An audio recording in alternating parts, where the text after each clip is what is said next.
Alors, vous savez que Parashat Tazria Metzora, ça parle essentiellement de la Lashon Hara.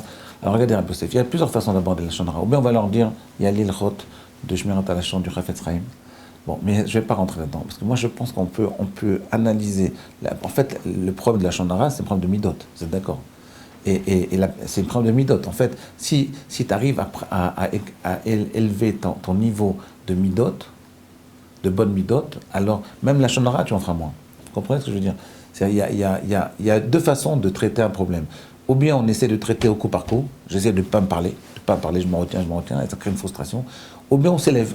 Ou bien on étudie la Torah, on s'élève, on s'occupe, on commence à s'occuper du clan d'Israël, et on n'a même pas le temps de penser à la Lashon Hara. Vous voyez, à mon avis, les Bali Moussar, la solution qu'ils donnent, c'est la deuxième. Parce que vivre à chaque instant la tension, je dis pas, c'est du délire. Vous êtes d'accord? Alors on va... Comprenez ce que je dis? Donc en fait, mes maîtres m'ont appris, Ravobi m'a appris, il faut essayer de s'élever au-dessus du problème. Im se'et, im tativ se'et. C'est-à-dire, lève-toi, dépasse le problème et mets-toi à un niveau de fonctionnement tellement élevé de Avodat Hashem. C'est-à-dire, tu étudies, tu aides les gens, tu fais du chesed et en réalité, tu n'as plus tellement de temps pour la Lashon Hara. Vous voyez? Ok, bon.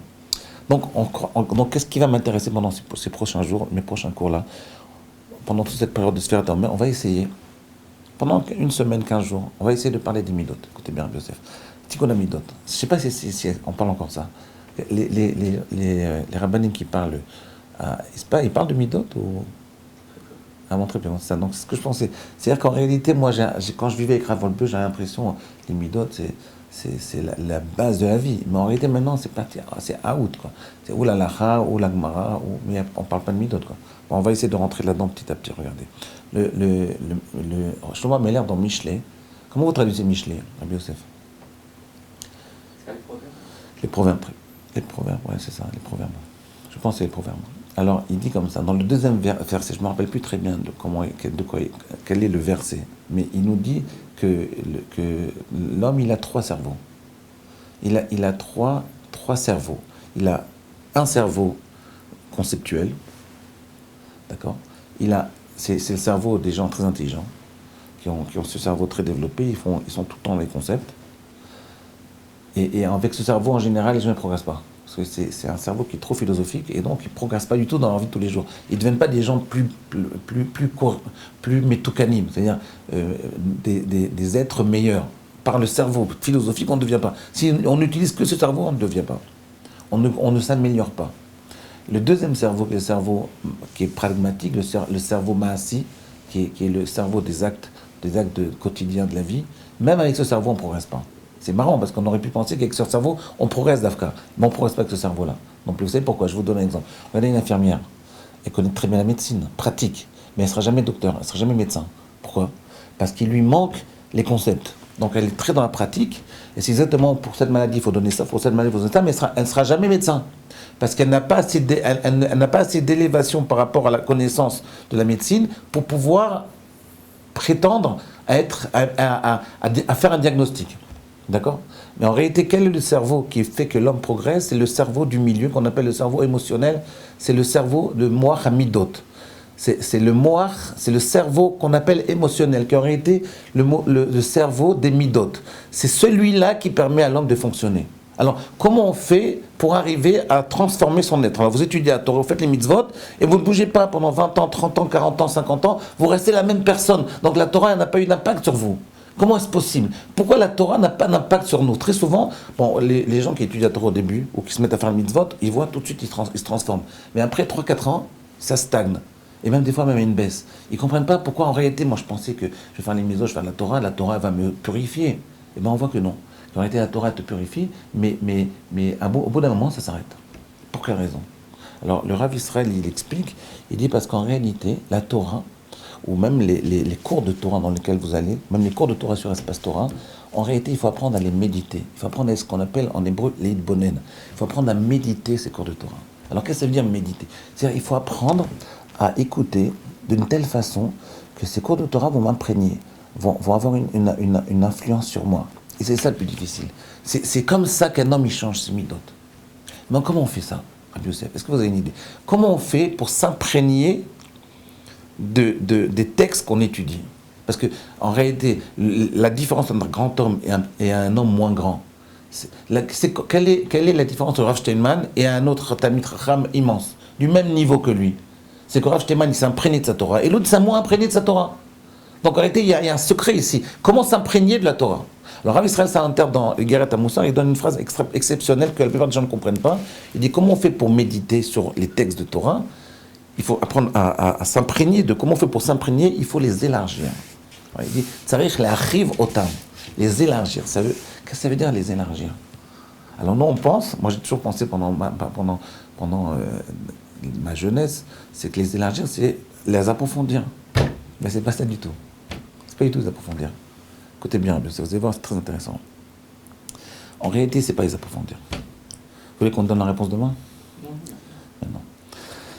Qu'est-ce que ça veut dire les élargir? Qu'est-ce que ça veut dire? Tu prends un Dvartor, par exemple, je donne un exemple. Kol hakoes, kol miné avodazara sholtimbo. Tout celui qui s'énerve, il y a plein de avodazara, il y a plein de forces maléfiques qui ont prise sur lui. On va dire. On a l'impression que c'est les mystiques. Qu'est-ce que ça veut dire? Il faut apprendre à l'élargir. C'est un texte. Tous les textes de tous les cours de Gemara que vous entendez, tous les cours de Torah que vous entendez sur Espace Torah ou ailleurs, je ne vais pas dire d'autres noms, mais tous les cours de Torah, en réalité, on les écoute, puis après on les oublie. Et souvent, on se rappelle qu'on a une bonne tête, on a un quotient intellectuel assez élevé, on a une bonne mémoire, on se rappelle, mais en réalité, ça nous a pas perturbés. Comment faire pour être perturbé? Alors, ça ne suffit pas de parler que de la rhétorique de l'orateur. Il y a autre chose.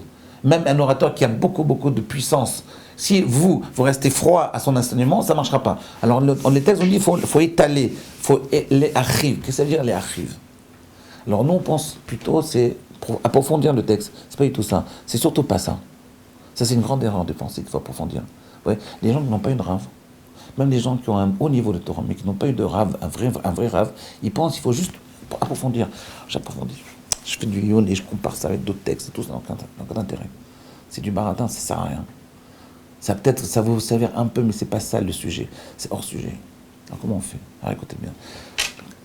Rav Israël Salanter, il dit que pour je ne veux pas vous le dire, mais c'est tellement fort que je ne peux pas vous le dire maintenant. Écoutez bien. Il dit que pour méditer, il faut élargir. Qu'est-ce que ça veut dire élargir? Alors moi, je vais vous donner un exemple pratique.